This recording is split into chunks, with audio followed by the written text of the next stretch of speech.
With Nuke 12.2, we wanted to continue ongoing support and incremental improvements to the data you can access and work within Nuke and Nuke Studio, so we've implemented a number of updates to some key file formats based on user feedback.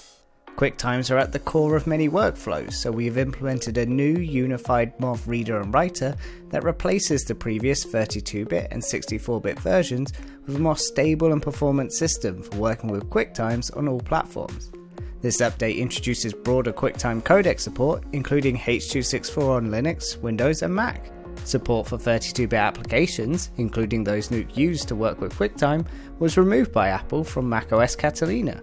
But with this new unified MOV reader and writer, users will have a wider choice of codecs with easier and more consistent behavior without the need for any deprecated third-party software.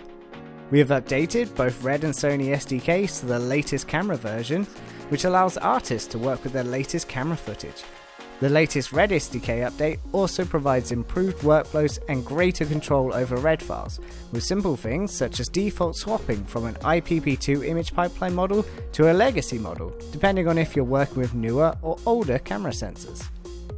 Under the demosaic group, a chroma noise reduction feature is available at higher decoding resolutions, full high or high, which is typically set within the camera data, and a denoise feature for lower decoding resolutions.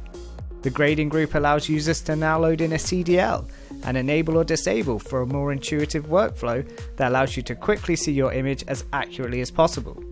For more advanced users, there is also a new IPP2 custom model, which disables the grading group intentionally, and in the primary group gives you full control over your color space and gamma curve, something which is not typically controllable in a standard IPP2 image pipeline.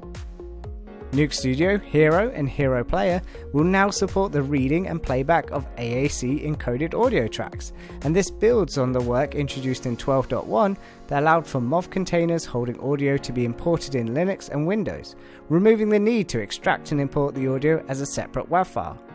This work is in a large part due to feedback provided from users showing that the majority of audio tracks from editorial references and used in review are AAC codecs, and we wanted to make sure that we extended our file format support to provide the best review workflow possible.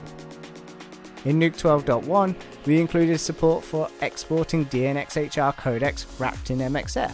and this functionality has now been added to Nuke Studio.